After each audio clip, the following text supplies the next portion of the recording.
Assalamu alaikum, I'm Aisha and you're watching Samaa News. Here are today's headlines.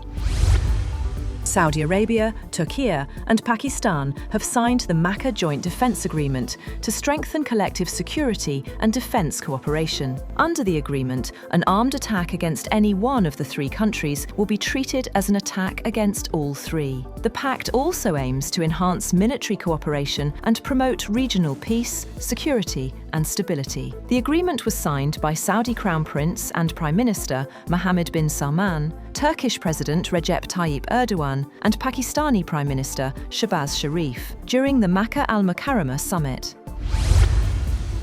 Saudi Arabia is reportedly expecting possible coordinated attacks from Iran-aligned groups on two fronts, according to a senior Saudi official. The official said Iraqi militias could target Saudi Arabia from the north, while Yemen's Houthis could launch attacks from the south, allegedly under the supervision of Iran's Islamic Revolutionary Guard Corps. According to the official, intelligence assessments from Saudi Arabia, the United States, and other regional countries indicate that civilian and economic sites, including energy facilities, ports, and airports, could be targeted. US President Donald Trump says he expects the war with Iran to end pretty soon, expressing confidence that Tehran cannot sustain the conflict much longer. Speaking at the White House, Trump said negotiations were progressing and suggested a resolution could come soon as diplomatic efforts continue over reopening the Strait of Hormuz. Trump also rejected reports of US ammunition shortages, saying the military has massive amounts of ammunition, while acknowledging supplies of some weapons are tighter. He added that US defense companies are expanding production of Patriot and Tomahawk missiles.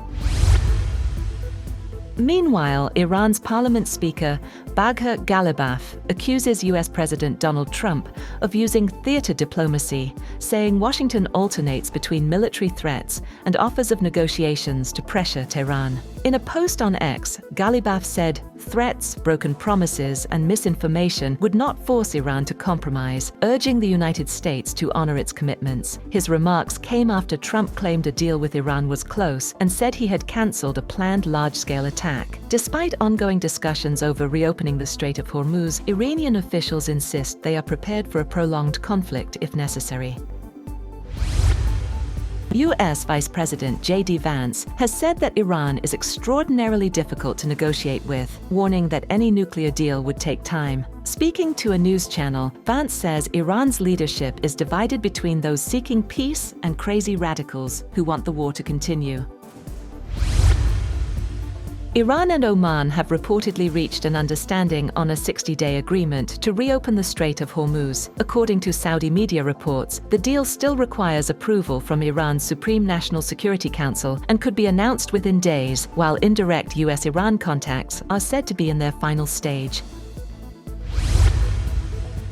US President Donald Trump has signed two executive orders aimed at limiting birthright citizenship by targeting so-called birth tourism, where foreign nationals travel to the United States to give birth. The White House said the orders reinterpret existing exceptions to birthright citizenship rather than ending the constitutional guarantee. The measures also seek to restrict citizenship for children of foreign government employees and certain other categories. Legal experts and immigration advocates expect immediate court challenges, arguing the orders conflict with the 14th Amendment and the Supreme Court's recent ruling reaffirming birthright citizenship protections.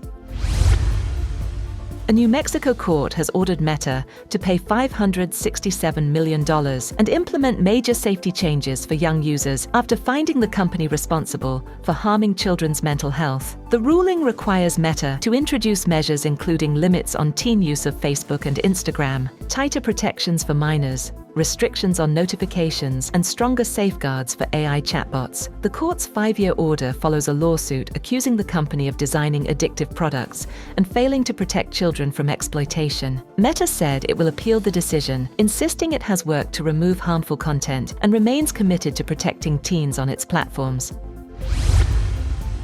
Thailand's deadliest school shooting in years. A 14-year-old student killed his grandparents and 6 others before taking his own life in a shooting at a school near Bangkok, marking Thailand's deadliest mass shooting since 2022, police said. The attack began at the suspect's home in Nonthaburi province before he opened fire at Debsirin Nonthaburi school, killing teachers and students. Authorities said 15 people were injured, and the gunman fired at least 26 rounds before shooting himself. Prime Minister Anutin Chanvirakul expressed condolences to the victims' families, while officials said the incident was Thailand's second school shooting this year, renewing concerns over gun violence despite tighter firearms regulations. That's all for now. For more updates, visit www.samaa.tv. Thank you for watching Samaa News.